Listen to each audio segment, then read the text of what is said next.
This is Alexander Howell, and I had a little bit of time today, so I figured I'd start off and go on a stream. For those of you who are used to my videos and are a part of the channel, I just want to let you know that this particular video is being live streamed, so that's why it's not edited or anything like that. If you happen to pop in and have time while this is being recorded, always feel free to ask a question in the live chat. If you're on a mobile device or watching this from a computer, there's a live chat feature. Go to that. I'll answer any questions that you might have. I'm more than happy to do that. But at the same time, if you are watching this video later and want to hop in the comment section, always feel free to do that. Just comment down below. If you like this video, hit like. If you want to subscribe, always feel free to subscribe. But especially for these live streams, I do want to say, make sure you hit that little bell button that's right there, because that's going to let you know anytime that I go live. So if it's at night, if it's in the morning, if it's something like this, where it's an afternoon where I have a little bit of time to kind of go over the news and talk about a few things, always, always, always feel free to hit that notification bell, and that will send push notifications whenever either one of my videos goes live or this does. So that was just a little bit of the business end. Again, if you are watching this and you do enjoy it, always feel free to push like. It helps the algorithm and gets this out to more people. But this really is just kind of a hangout video. I saw that there was a lot of stuff that was going on in Merida and a lot of different things that I figured we could just go into the different screen where I have a little bitty face, and it's mainly my computer background where we go over the articles that are happening. So that's the whole point of this article. I'm not going to do the intro thing with the AH and all that. We're just gonna push it and continue on and have a good time. So I hope you guys are enjoying it, and we'll continue going. Mary popped in. Mary, how's it going?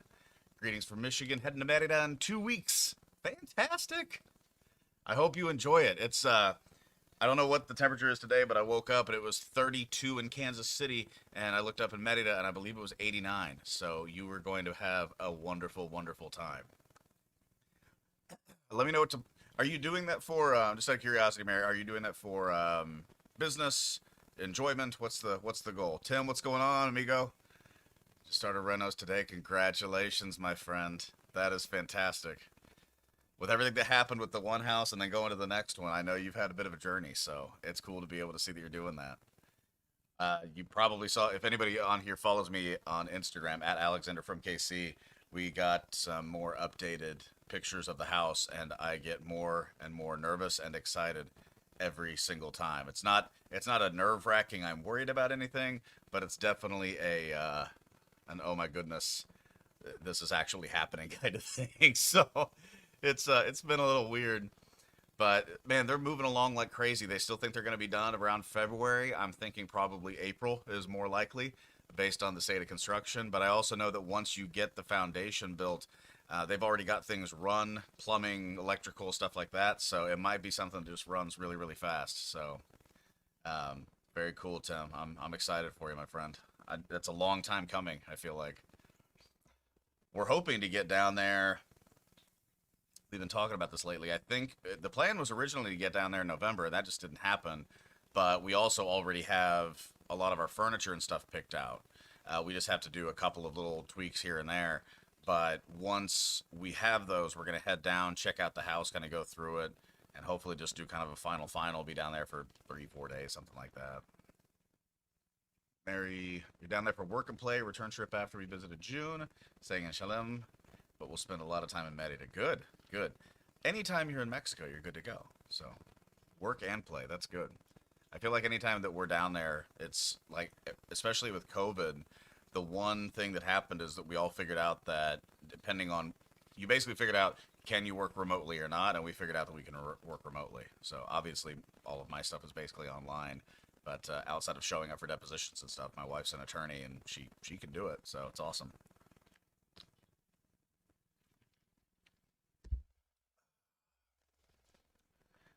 So it is Monday afternoon. Right now I've got 3:41 Central Standard Time. I probably have to get off of here about just before 4:20. Not for that reason. Central Standard Time, because got a kiddo that I got to pick up and get him to his after school activities. But I would just really like, I had realized, I looked at my channel, I was doing some maintenance on it and realized that I hadn't stopped in for a stream for a while. I'd really like to have a consistent the ability to do kind of a consistent stream but our lives have kind of blown up the past few weeks, and it's okay. But man, just going through a couple of things. So anyway, let's. I'm not gonna get on that tangent. You'll probably notice that the beard is gone. That was more driving me crazy. With I was spending more time maintaining the beard than I was just shaving. So I was just like, screw it. I'll probably have it again in 3 weeks, but I couldn't do it anymore. But let's see here. I'm gonna switch over to this screen. There we go. And this was the first one that I wanted to bring up because I thought this was interesting. Some of you guys may have seen this if you're on the Facebook group. I think somebody might have posted this article, or that it could have been either our Facebook group or another one that I'm a part of. But if you do want to join the Facebook group, always feel free to go to facebook.com/groups/travel, the number 2 Merida. So travel to Merida, but the second word is the number. But if you go there, we talk a lot about different stuff, travel and everything like that. It's a pretty open group. We started with me as a member and maybe 6 other people, and now we're over 100. And I think actually we are at exactly 106, unless somebody came on today. So it's growing pretty well. Very positive vibe on that particular channel. But this was something that I did see. I'm actually going to move my screens just a bit here. Give me 1 second, guys. Sorry about that. Okay. So I want to put my screen right here because if I don't, I'm looking way down here and it looks like I'm not paying attention to anything that's going on. But so Mexico reverses on Mayan train station, plans new La Plancha stop in 2025.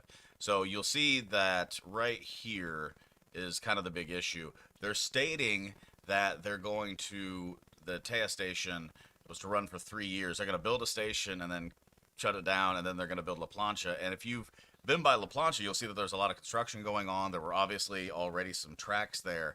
But let's just get into this real quick. If you guys have any questions, obviously feel free to jump into live chat, or if you want to comment down below, I'll answer it far after this, far longer than this thing is going to go on for. But here we go. Merida's former train station at La Plancha, you can kind of see it in this picture right here, has gone unused for decades and is now part of the grounds of the ESAY, Yucatan's Art College. Very cool area, but just catch you up on some news that's going on. Merida's La Plancha Park will incorporate a Mayan train station after all, according to statements by Rio Jimenez Pons of Fonator. And again, there may be some mispronunciations. I apologize for that. But having Merida's Mayan train station at La Plancha has been a plan since the project was first announced, but complaints from residents combined with concerns about the project's viability forced authorities to move the station to the small community of Taya. The plan is now to build a station in Taya in 2022, but then move it to Merida's La Plancha Park as soon as 2025. We have a master plan for La Plancha, and the Mayan train will be a part of it. And if you, like I said, if you've been by there, there is a significant amount of work that's going on over there. So it's pretty interesting that they pulled it and then are bringing it back, because it seems like it was kind of the perfect spot for it. There are many things that people have, I don't want to say complained about, but voiced concerns over, including somebody that I know that's working on that panel. But I come at this from a weird perspective, because there's a part of me that's very excited about this and thinks that it's a positive, because our home, which will be an Airbnb for many years until we move down there permanently, it's pretty close to La Plancha, and it could benefit us in a way of having like a home that is that close to something where the train is going to be. However, it is also a train, and all the fun that goes along with that. So I always try to hold myself back a bit from those things, for the simple fact that I'm not somebody who's native to the area. We do own there, but our home is going to be in construction for quite some time, and I don't want to impose myself into a situation or put myself into a situation where I'm the newest guy. But at the same time, I think that there could be some really positive things. And we've actually discussed this, and I don't know if I can go back and edit it, but if I can, I will, and put it up there. I talked about this on one of my videos that actually discussed the Mayan train, and we went into several articles where there were a lot of positives and negatives. There are a ton of comments on that video. It's got either 1,000 or a couple thousand views at this point. But there are definitely people on each side of this issue about whether or not this is a positive thing. The fact is that at this point, it is a thing going forward. So how do you make it more beneficial for all parties? But again, that is up to people that are there all the time, and especially the people that are impacted in any way, shape, or form from it. But I thought that this was interesting that they did go back on what they were saying before, and they now have said we are absolutely, or as absolute as you can, going to have the La Plancha stop, which is cool. And I noticed that we're kicking up in viewers a lot. Guys, if you don't mind, hit that like button, and also feel free to join the live chat. Would really appreciate that. If you guys have any questions, I'll peel off from the articles, and I'm happy to answer anything that you guys have. We will use this screen to figure out anything that I don't know, which unfortunately is a lot. But I'm going to keep going in this article. So, having the station in Taya is the worst of both worlds. All of the expense and other benefits for Merida, what a mess. Said a state government source who preferred to remain anonymous, which does make sense. The proposed designs of the Mayan train stations have created a good deal of interest, given their unique and inspired designs. The project was a campaign promise of now President AMLO, who was elected in 2018. The project hopes to stimulate tourism in the region and contribute to the economic development of southeastern Mexico. The route of the Mayan train is to span, or Tren Maya, is to span the Mexican states of Tabasco, Chiapas, Campeche, Yucatan, and Quintana Roo. Ticket prices have not yet been announced, but official sources have stated that the prices for nationals and foreign citizens are likely to vary, which I think makes sense. If you are from there and have been for a long time, why not? Robert, what's going on? Is volume super low? Am I having this problem again? I cannot... All of you, let me know. If my volume is super low, I apologize. I thought I had figured this out. Let me see if I can fix it here. I'm at audio input capture 3.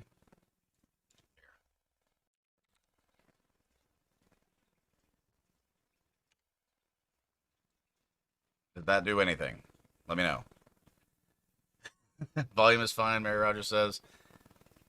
Let's see what happens. You guys tell me. On my phone, but on my laptop, you're extremely low. It might be on my end. If I just went way too high, let me know too, because I can fix it. I had audio capture like 200%, and it went down to 95. I'm gonna see what I can do. It's not looking too bad on my end. It might have popped just a bit, but we're gonna find it. We're gonna find out, ladies and gentlemen. That's where we're gonna settle. If anybody says I'm peaking, I'm too high, not that kind. If my volume is too high, or if it sounds just ridiculous, just let me know. But volume bumped up, but fine. Cool. Mary, I just reduced it, so it should kind of flow right in. You're good. Thank you. I hope so. By the way, happy Thanksgiving. I don't know, another video is hopefully going to post. I'm going to be recording it tonight or tomorrow morning. But for all of you who are celebrating it, happy Thanksgiving. We're going to celebrate it at this house, the house in Kansas City, and then head down to the lake house to see a few more people. But happy Thanksgiving to all of you as well. So hope you guys enjoy it. But thank you for bringing up the audio issue, because when I first started doing live streams and recording, had huge issues with my audio stuff. So I'm always I'm on a razor's edge when I see somebody comment that. So very much appreciated. Let's see. Back here, Mayan trains, mainly United States.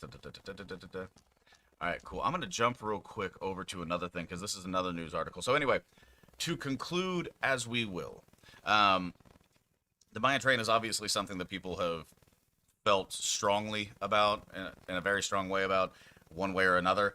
I don't think anybody's ever going to be 100% on it. For those of you who watched the video where I talked about the skyscraper that's going into Merida and the possible new stadium, same kind of thing. Anytime that there's a push for more stuff or new stuff, there's always going to be a lot of questions, especially when things haven't happened in the past very well. So what my hope is that the Mayan train, if it's going to be built, it does work out and everybody's happy. But again, the thing in La Plancha was something that was a conversation from the very beginning. From my source, it seemed like it was going pretty well, but we'll have to see how they follow through on it. Again, there is just a ton of construction, or at least there was the last time I was there. There was a ton of construction happening, and I think that land will be hopefully very well served by utilizing it more, as opposed to now where it's not really being utilized. But in the future, hopefully we can see some other positive things. So I'm going to move on to a different tab here. We're going to go to, so we are on Yucatan Magazine. This is going to be the Yucatan Times. And I, of course, have it in the very, very middle of the page. And thank you guys. Everybody's kind of popping in on viewers. Really appreciate you guys viewing it. Hopefully you're enjoying the live stream. I tried to do these like every week, and I feel like I just fell behind this past month because of a few things that were going on with us. But hopefully it's going to go well. Sorry, my voice is kind of going in and out. That's why I've got a bunch of water. So a few news articles, the drone show. Obviously, that was pretty cool. Yucatan Lions. This is the one that I saw that I really wanted to bring up while I was on stream because of the video that I made discussing this and the other piece. And I know somebody had mentioned, and I apologize if you're here, and I can't remember exactly who it was because there were a lot of comments on it, but talking about mixed-use stadiums, and that was a kind of a comment that I had because I've researched that a lot. And mixed-use stadiums are something that is kind of pushed away at this point in the U.S. because, you know, football and baseball and all these other sports have the ability to kind of build their own stadiums, especially through things like TIF financing with different cities.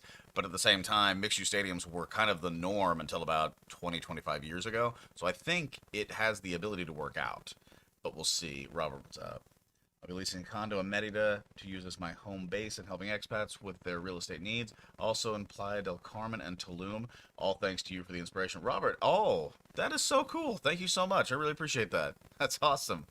And send me your information. Either email or text or whatever, but send me your information. I want to check it out.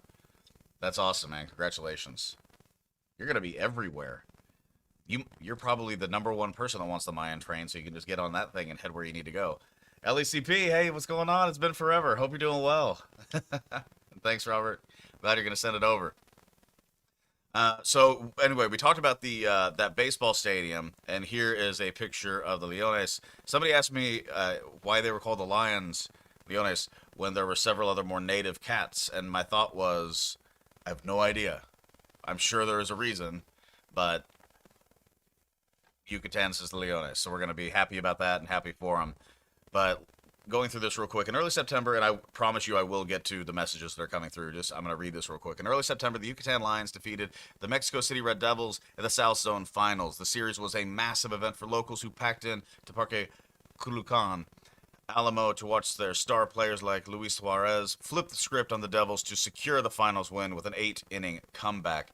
It was a much-needed win on home turf following this last season's touch-and-go schedule. Even better, former MLB superstar Robert Osuna was expected to be a key figure from the Devils who couldn't pull through. With the large expat population, there's always much interest in former MLB stars like Osuna. Most Lions fans remember the days of Fernando Valenzuela. So going through that, ultimately Lions lost. A century of growth. Honestly, like this article, you can see this looks like it's probably the current stadium. But this article would be a really good one. And actually, I'll tell you what, I'm going to make a note of this. And I'm going to copy it, put it in a different piece that I've got. And I'm going to attach this article to my to this video. So after this video is done, after the live stream's done, I'll go back and put this article in because I think this is an important thing that we see this because this is a much longer article than the one that I originally had pulled up. Let's see, going back over here. Island B. What is the timetable for the new airport and what to replace the old airport? A new urban village would make sense, but could also become a financial center too. So, Island B, from what I've researched, what I've heard, the airport is still very much kind of up in the air. And the article or the video that I had discussing the airport is on my live streams on the channel. And if you look up live streams on it, I kind of went through all the articles that were available at the time. Not much has changed, and where it has, I've kind of gone over that. But as far as a timeline is concerned, they really haven't done that. Most of this is going to be private financing, and they're actually talking about moving it. The last news was they were trying to move it outside of Merida proper, outside of the city. There have been accusations, and I cannot support them in any way, shape, or form because they're accusations. They're not news articles that show proof of. But a lot of people are kind of blaming moving it out of the city on people taking advantage of a corrupt system. Again, I don't know if that's the case. They may have a case test where it made more sense than anything else. But as of right now, especially after the recent renovation where they were kind of able to double their capacity, and they're not even close to being able to utilize that capacity yet, there really is no timeline. There are definitely best guesses. Oh, we're going to get it done now. We're going to get it done in a couple of years. But as far as I have seen, there is nothing that is absolutely, built into this. It's more of a we're still in the middle of trying to figure out exactly what's going to happen. Most residents, most people that were commenting about it, most people that were in the live chat when I was discussing that and kind of going through the process of looking at that information, they basically said this makes absolutely no sense. Now, the airport right now is located in the middle of an area where we kind of discussed was not the premier area to be in Merida. Take that as you will. But for the most part, there were some opinions that it should move away. There were a lot of opinions that it's been there forever and we should keep it. My guess is, and this is just my best educated guess, there are so many projects that are going on currently in Merida and the surrounding areas, especially in the state of Yucatan, that this project will be something that is talked about a lot for a long time and then is either scrapped completely or it's going to be talked about and talked about and talked about for years, and when it finally does happen, it's going to look so much different than the information that we currently have that even my video talking about the rumors and conversations that are going on now probably won't matter. The airport, as it is currently, functions great. For those of you who have been there, it's a small airport, but they renovated it and built in a lot of stuff, and so there's a lot of positive stuff going on with that airport. It's very easy to navigate. Eventually, if the city continues to see growth as it has over the last 10 to 20 years, I can see them needing a new one. My assumption is based on the amount of space that they have, they may move it away that's slightly outside of the city. My guess, honestly, and again, this is just me guessing from being there, I would not be surprised if you saw something that was between Merida and the beach as opposed to south of Merida, because that kind of kills that area. But at the same time, there's also a lot of development that's happened in that area, and they might not want to disturb that. So the truth of the matter is that your guess is as good as mine or anybody else's on this channel or in the live chat. So I would think that if they got rid of that space, there would be some type of, I don't know what the right word is. You used a good word.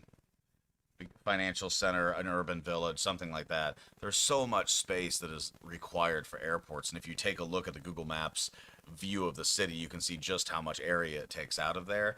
But that being said, it's not Paseo de Mateo, it's not the Northland where they've really expanded construction. It's kind of serving the purpose that it should now, but that much real estate that all of a sudden becomes available would be a very interesting thing to see. I would hope that they really pushed for something that would bring the area up a bit more, but you never know. That was a long answer for me to say I have no idea what's going on.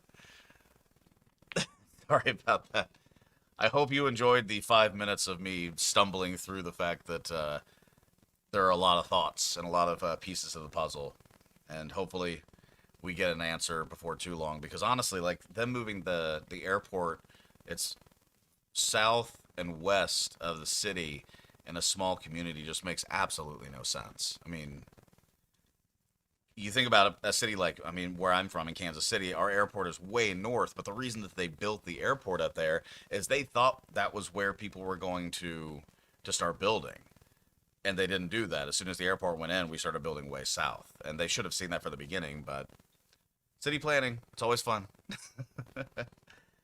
LACP, I've been reading about the Olmec culture. Do you know if the Olmecs dwelled in Merida? I don't, LACP, but there's Google. So we'll just go, were there Olmecs in Merida, Mexico? Wow, one of them was, were there Olmecs in Egypt? Olmecs, earliest known major American civilization, had their roots in early framing culture. What part of Mexico did the Olmecs live? Veracruz. More than likely, they ventured. Let's see. Yeah. Gulf of Mexico? More than likely. If it's one of the earliest major Mesoamerican civilizations, you've got to imagine that they're gonna kind of be everywhere. Ritual bloodletting, always a good thing to see, especially when you see that it's highlighted in blue so you can find out even more information about ritual bloodletting. Dating roughly, totally not the news, but I love the fact that you asked the question because now I get to look at something cool that I didn't think about. Origins, La Venta, Great Pyramid of La Venta, Tabasco. Yeah, I mean, if you're in Tabasco, my assumption is it probably spread throughout, more than likely not exactly around Merida, unless it was just an outpost or something like that. But good question. The Mayan Museum probably has some pretty good information about that, and that is one of my top need-to-go places when we get back down there. I am ridiculously excited to finally go to the Mayan Museum. But I'm going to make a note of this. Actually, I'm not going to make a note of that. I'm just going to copy and paste this when we get back to it. But yeah, I'll take a look. Good question. That's the kind of live stream that I want to have every single day. Questions, answers, thought processes. Very cool. Island B, thanks for that comment. Do you speculate those areas near the airport, like El Robo, sorry, will eventually experience an urban regeneration gentrification? So here's the thing. Probably. So Island B's question was, do you speculate that the areas near the airport will eventually experience an urban regeneration or gentrification? It's always an interesting thing when you think about, and I really like regentrification more than gentrification, because that always, like, the moment that you say gentrify, people get split immediately. So we're going to call it regeneration. Been to a lot of cities, had a lot of friends that have been, not just in real estate, but that have just like traveled, and, you know, whether they went to college in a place or traveled for business to a place and came back to Kansas City and then see what's going on here, there are a ton of opinions about how this gets handled. Most of the time, when it comes to areas where that process occurs, it is one of two things. It is either an abandoned area that there's a very low population, or it's an area that is right on what I would say the edge of an underserved area as opposed to an overserved area. And it's right on the edge where properties are kind of hit and miss as far as their value is concerned. When you talk about getting close to an airport, I think what you would have to talk about is, it's kind of like when you build next to a train station. You have the obvious issue of noise pollution and that kind of thing. But is there enough benefit for people being there? And are there enough people that are able to come in? Now, like I was saying, in a city like Kansas City, where the airport's way north, they thought it was going to go that direction, but we ended up going south. What they also found was, even in a city like Kansas City, the weather, it sounds ridiculous, but the way that the weather stream comes through, it hits the north normally much harder than it hits the south area of Kansas City. Why? I don't know. We'll have to ask somebody that knows about weather way more than me, who normally knows about finance and real estate. But that was just what occurred in Kansas City. So when it went south, we just had this random airport that was all the way to the north. However, if they would have built in the south, the weather's better down here.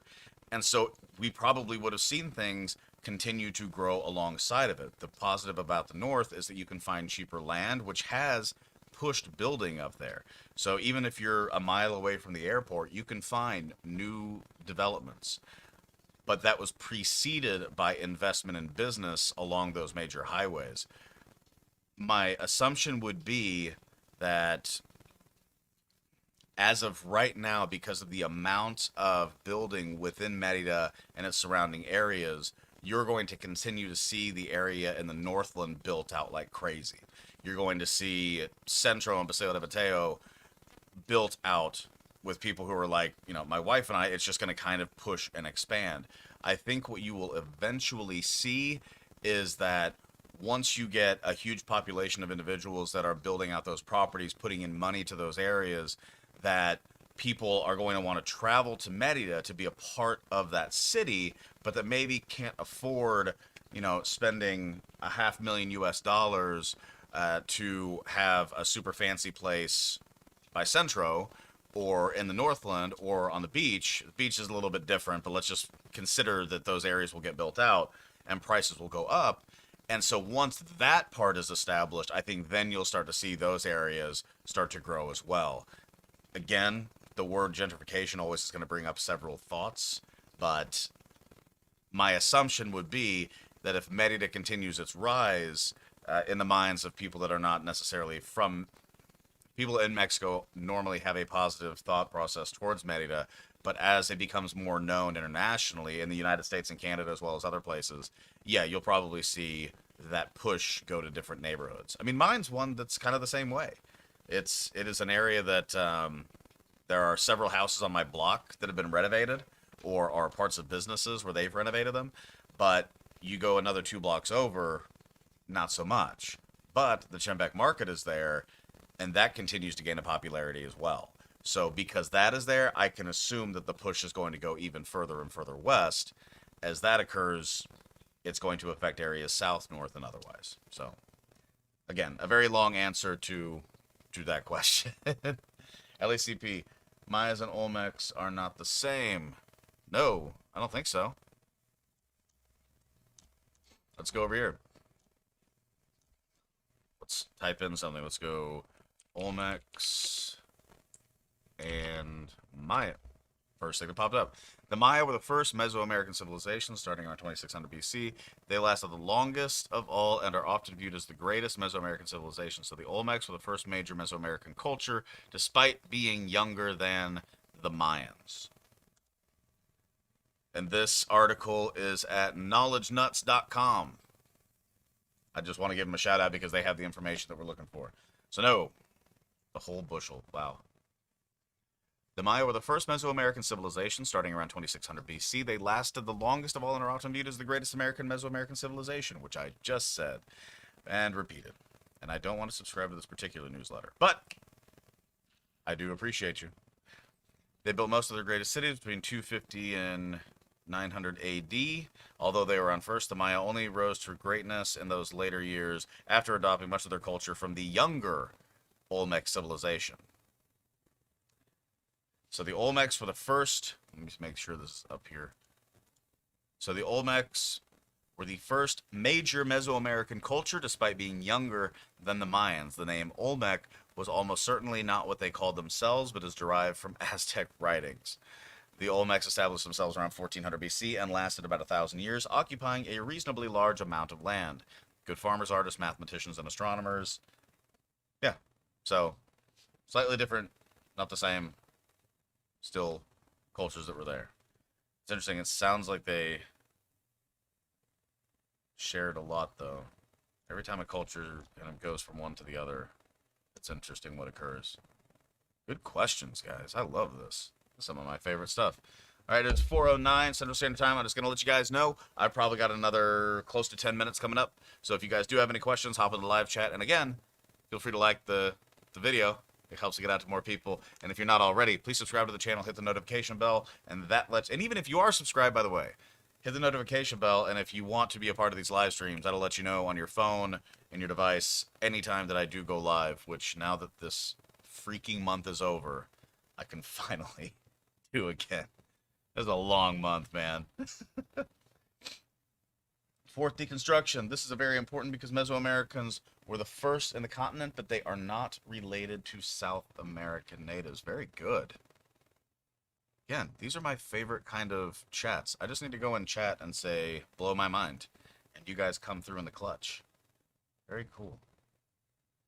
Let's see. Hold on. Oh, the in a nutshell. Let's just read that real quick. The Olmec, Mayan, Incan, and Aztec civilizations are some of the greatest ancient civilizations in history, and yet we know very little about them compared to other parts of the world. Which I think is also partially due to the fact that we probably haven't concentrated on researching them as much as cultures that developed within Africa, Asia, and Europe, just because we're the new guys on the block, right? The Olmecs are frequently forgotten entirely, and the rest are often... I'm going to get rid of this ad that is driving me crazy. Rest are frequently forgotten entirely, and the rest are often lumped together or confused, but they were all completely distinct. In short, the Maya came first and settled in modern-day Mexico. Next came the Olmecs, who also settled in Mexico. They didn't build any major cities, but they were widespread and prosperous.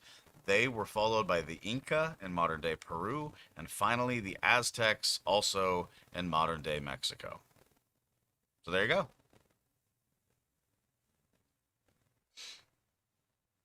LECP, I've seen big carved heads made by Olmecs. Where can I find these? Fourth deconstruction, because everyone thinks that Latin America is the same, so this is not the same culture or blood. Very good. It is interesting to see the differences in cultures between the areas. I mean, it's just things that you didn't, like, and me being naive about this does not excuse anything else, but it is amazing, like, what you learn in school about European civilization, and I feel like Latin American and even South American civilization probably gets an even worse hit, but we don't learn as much normally in our education here, which is crazy because it was literally just south of the U.S. It's unfortunate.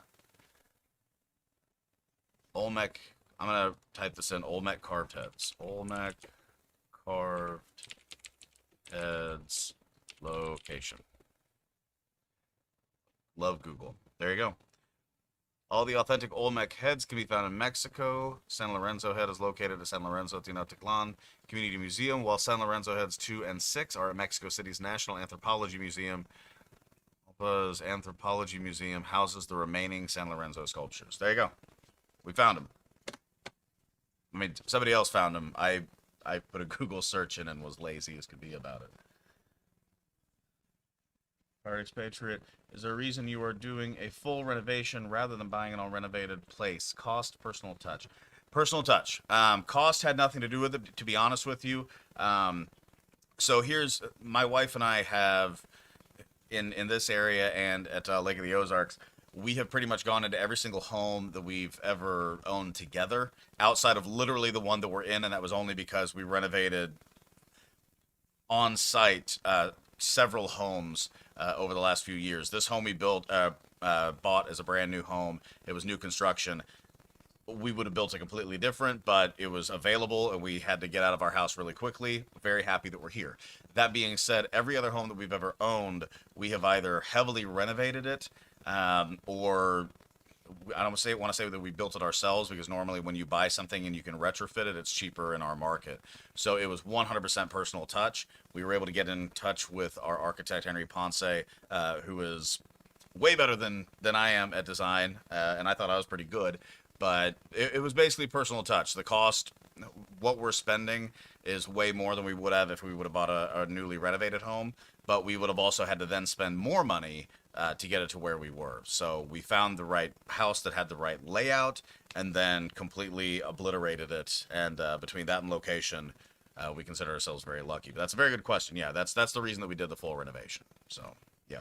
Cost, no. I look at the money that's leaving our pockets, and it's very sad. Ready for it, but still. LECP, Mexico is like a mural, so diverse, 100% agree with that. Fourth, deconstruction, the Incas belong to the second group that came to the American continent, but not related to the South Americans. There you go. That's what I'm saying. There's information that's there. They think that because they're located on the same two continents that they're completely the same. Not at all. But there's a rich history there, and I think it's awesome that you know so much about it. So thank you for being here. Fourth deconstruction, much appreciated. Island B, I didn't really think that Merida was very accessible to mass transit options. Do you feel that having a car in Merida is a necessity for a long-term resident? It all depends. It all depends on your travel desires. So when we have been in Merida, we have taken Uber. We've also, when we were on the beach, for instance, like if you are planning, when you say Merida, a lot of times I'm finding out with this channel, people think Yucatan, the state. And only because Merida is kind of the place where people search for. But if you're talking about Progreso or the beach towns, what I would say is if you're in a place like where we stayed, like Guaymatu and Telchac Puerto, even Chelem, Chicxulub, I think it makes sense to have a car because there is quite a bit of distance spanning you from one thing to another. I think if you are in the city and you're working at a different location, it's probably beneficial. But if you're there, even as a full-term resident, and you choose your location properly, you choose a location that you're close to things that you would normally utilize, as opposed to finding like the cheapest or most expensive option, but being kind of far away from your needs. What I would say is that when we would take an Uber, and again, there's a long conversation to be had with why it costs this much that we're not going to have today. But we took Ubers constantly while we stayed this last time for 3 weeks in Merida, and the average ride was less than $5, and by a significant margin, not close. So we had a bunch of these small charges, but at the same time, we didn't have to pay for a car, insurance, petrol, gas, anything like that. It was a cheap ride to where we needed to go if it was too far for us to drive, and then a cheap ride back. And especially, and I'm just going to get on. I'm going to admit something. We like to partake in drinks when we're in different places, and they are very heavy into not drinking and driving, which is an awesome thing. So if you ever think you're going to go somewhere and then you might even have the potential to have a drink and then try to go home, don't do it. Just get an Uber. And so even for a permanent resident, if things stay the same, which they could obviously change, but if things stay the same as they are now, going forward into the future as we have our home down there, I would say that no, it is not necessary at all for you to have a vehicle down there, even if you are a permanent resident. Choose your location well and use Uber. And if those work for you, great. If you find yourself needing something that's a little bit more direct, then yeah,